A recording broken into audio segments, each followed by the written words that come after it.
Halo guys, perkenalkan nama saya Priscilla Michelle Jessica dari Sosiologi 17. Mau memenuhi tugas masyarakat sipil dan demokrasi dengan dosen pengampu Pak Krisna. Ya, di sini saya diberi tugas untuk membuat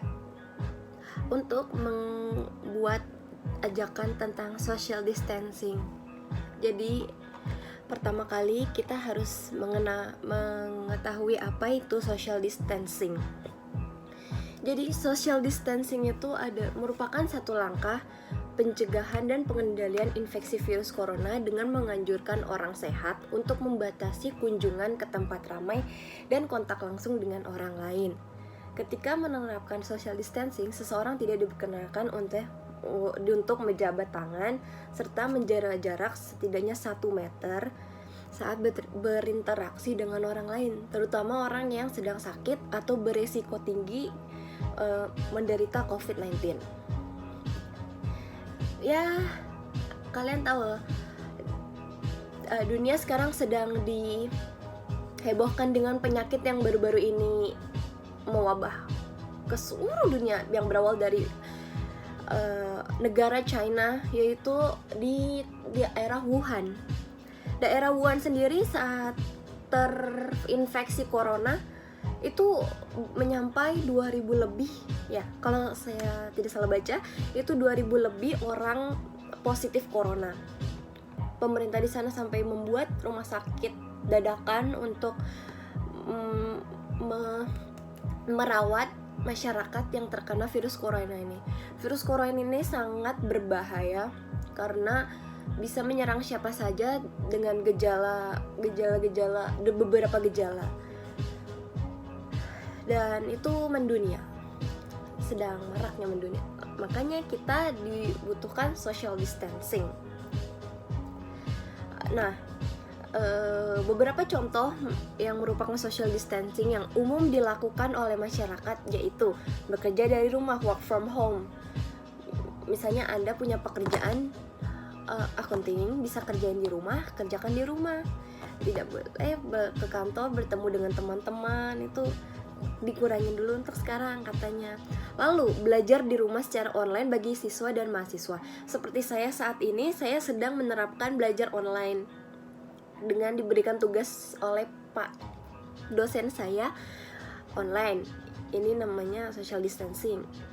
Menunda pertemuan atau acara yang dihadiri orang banyak seperti konferensi, seminar, rapat atau event-event lainnya, atau melakukannya secara online lewat konferensi video atau teleconference. Itu bisa mengurangi penyebaran virus karena membuat orang tidak langsung bertemu. Jadi virusnya, misalnya dia kena virus, orangnya di sana, kita online gak mungkin kena itu. Tidak mengunjungi orang yang sedang sakit, melainkan cukup melalui telepon atau video call. Jadi seperti yang tadi saya jelaskan, mengurangi bertemu dengan orang karena penyebarannya itu melalui fisik. Jadi kita bisa lewat online seperti ini, video atau telepon, untuk mengurangi penyebarannya tersebut. Lalu selain social distancing berbeda dengan self quarantine dan self isolation.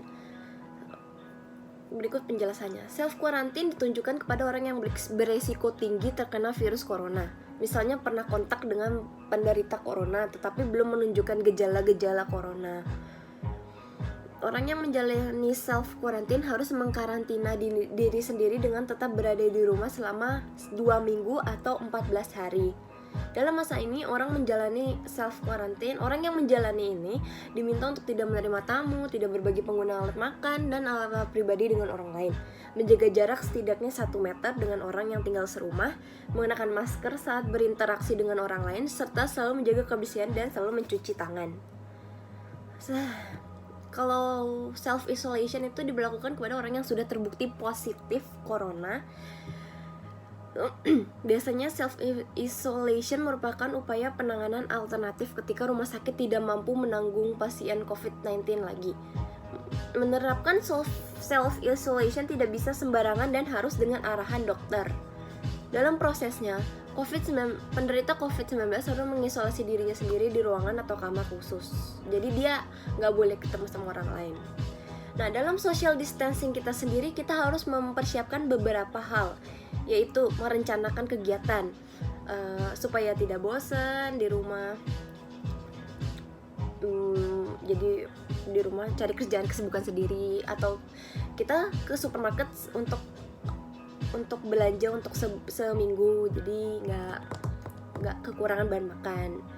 Menyediakan obat-obat yang diperlukan, misalnya kamu suka mak beli Promax, bukan Promax. Juga memenuhi kebutuhan harian, misalnya stok makanan, stok apa, jangan kebanyakan, jangan kekurangan. Kalau kebanyakan kasihan yang lain nggak dapet. Kayak kemarin di Tiara banyak banget yang belanja.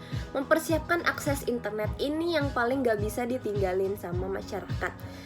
Internet itu udah jadi mungkin kebutuhan pokok ya, karena orang semua itu butuh internet sekarang. Belajar pun sekarang sudah dibikin online, jadi kita perlu untuk akses internet. Beberapa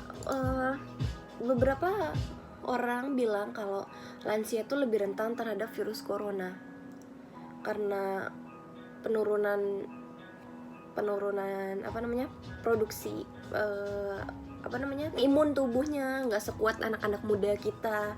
Jadi kalau misalnya kalian punya orang yang tua di rumah lanjut usia atau 50 tahun ke atas, itu kalian berhak untuk kalian tuh harus melakukan social distancing agar orang tua kalian tidak terkena COVID. Kalian misalnya nggak apa-apa kena COVID-nya, tapi abis itu virusnya nempel ke orang tua kalian, lalu orang tua kalian tidak kuat sistem imunnya, lalu mereka terkena. Jadi social distancing itu perlu. Walaupun kalian merasa kalian masih anak muda, nggak mungkin nih kena, imun kita kuat, apalagi golongan darah O. Orang tua kalian belum tentu, dan orang-orang di sekitar kalian juga nanti. Jadi seperti itu saja video saya kali ini untuk menyelesaikan tugas dari Pak Krisna. Terima kasih.